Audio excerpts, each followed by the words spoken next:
Hello, everyone, and thank you again for joining us here on One Topic at a Time. As some of you might be aware, I actually have an affection for words. I'm generally trying to find new words, use new words, and expand my vocabulary as often as possible. And the reason is that I believe that the words that we know and the words that we're able to use add color and depth to our thoughts, imagination, our capability to dream and to create. Knowledge and comprehension are tied to the proliferation and depth of the words that we come to know in our lives as well. The opposite's also true. A lacking in one's personal vocabulary can lead to truncated thought and limited ability to comprehend increasingly complex subjects, engage in meaningful confrontations and debates. I understand that personality plays a large part as well in all of this, and lack of an encyclopedic knowledge of every word in your particular language is not an absolute indicator of IQ or smarts. That's not what we're trying to say here. But the former talking point holds true. The more words that we know and are able to leverage in our daily life, the better prepared we are to debate life's toughest issues at the highest and the most productive level. So let's look at some of the popular words that are out there in the world for these next few episodes. Let's understand how they're being used, what they really mean, and get to the bottom of what people are really trying to tell us when they use these words. One topic or one word at a time.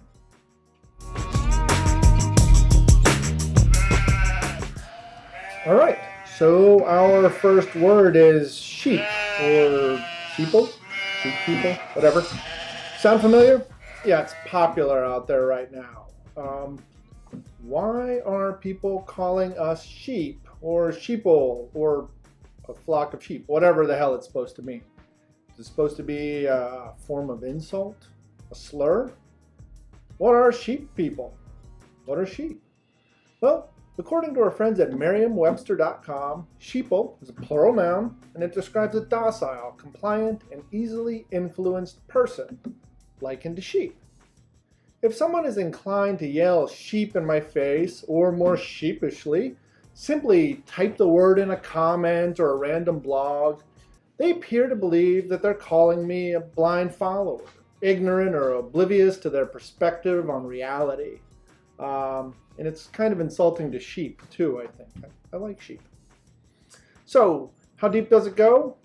Well, it sounds like petty name calling to me. And we can't build on a conversation or come to an understanding if someone is just hurling insults. In the hierarchy of debate, there is a very low standing for this kind of leverage. Falling even below the lowest logical fallacy, which is ad hominem, where at least the attack is attacking the credibility of a source. To do that, you at least need to do a little bit of research. But alas, that's not where we're at when we're being called sheep.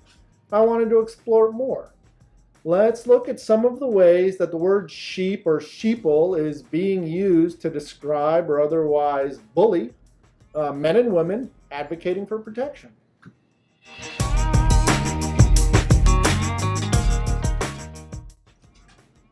All right, let's take a look. Oh yes, the Sheeple Essentials Kit leads with the term brainwashed idiots. Lovely. Let's see, we got a picture of a mask, mainstream news, contact tracking, neuro-linguistic programming shout out. Very cute. Mocking hashtag and a shot at statistics with no statistics, just a shot at statistics. This little beauty's got a lot going on.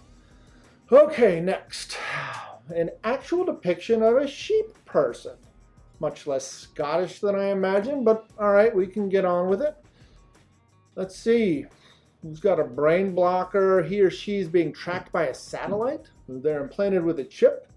And of course, they're getting an endless dose of vaccinations. And don't forget the rubber spine. A lot of insults packed in here. Next. Ooh, yeah. Nothing says brainwashed, rubber spine, neuro-linguistically programmed, contact tracked, over-vaccinated, chipped up sheep person more than a man or a woman wearing personal protective equipment when going out into the world right now, right? Right. All right. Well, after review, we are on blast. Mask-wearing, family-protecting people of Earth with this type of fodder littering the internet, social media, and anywhere that a smartphone or internet connection can get a tweet or a comment hammered out. How can we even start to have a meaningful conversation about protecting ourselves? Even if we try to go through all of these venues and reply to every single comment with our 2 cents, we just end up in an endless circle of bickering. So, I decided to take the first step for me, and that's taking ownership of my role in all of this. That being said, I've come to a conclusion after a long and in-depth review of all the words and arguments and posts and research into the words that I am a sheep person, or a sheep, or a sheeple, whatever. And if you'll hear me out, I think that you might agree that we as a group who are advocating for the use of protection during this pandemic are indeed sheeple.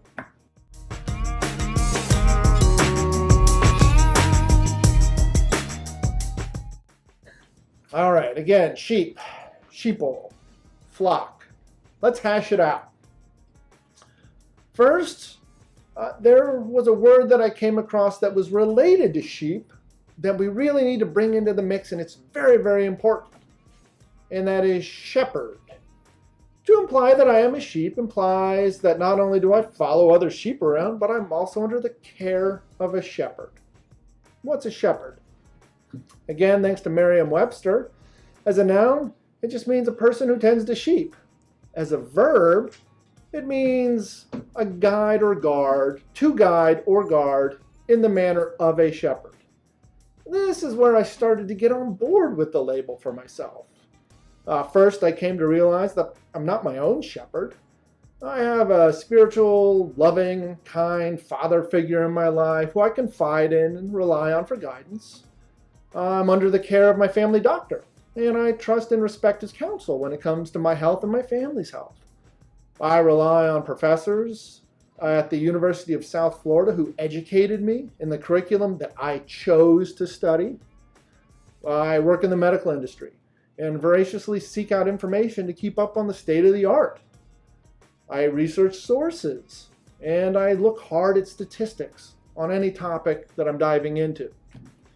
When it comes to continuing to learn, I read as much as I can from as many places as I can find, and I form opinions based on the information that I gather for myself. So, from a certain point of view, I rely on my shepherds to keep me and my family informed and safe.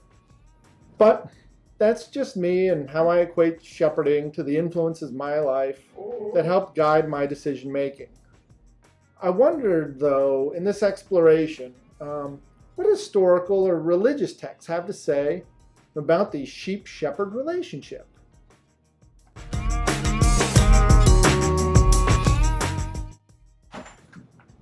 For instance, the Holy Bible, in Ezekiel 34, poor shepherding techniques are clearly called out. It says, "The weak you have not strengthened, the sick you have not healed, the injured you have not bound up, the stray you have not brought back, the lost you have not sought, and with force and harshness you have ruled them. So they were scattered because there was no shepherd, and they became food for the wild beasts." In John 10, verse 11, we find a shepherd that I admire a little bit more than the described previously. It says, "I am the good shepherd. The good shepherd lays down his life for the sheep." That's what I'm looking for, maybe. But to take it a step further, Quentin Tarantino famously offered a fantastic piece of sewn-together scripture and pulp fiction that read in part, "Blessed is he who in the name of charity and goodwill shepherds the weak through the valley of darkness, for he is truly his brother's keeper and the finder of lost children." Could not be said better. And guess what? Welcome to the Valley of Fucking Darkness, people! 17,300,000 confirmed cases worldwide, 672,000 deaths. We're on an upswing of cases and deaths, and once again, we are losing over 1,000 souls every day to this virus. I am a sheep, and I need a good shepherd right now. We were promised that we were going to Mars, and now we can't even go to Canada, okay? Please take all of those insults, memes, and shitty comments, stick them up your ass, and start helping out. Stop making excuses. Get data from a source that can offer more than 280 characters at a time. Take advice from a doctor who does not espouse that disease is caused by a consensual demonic dream fornication. For the love of shit, that's real. Support leaders who believe in science. Look up the words that you intend to use to hurt people before you use them, and think about what they really mean. Practice social distancing, and if you must go out, wear a mask.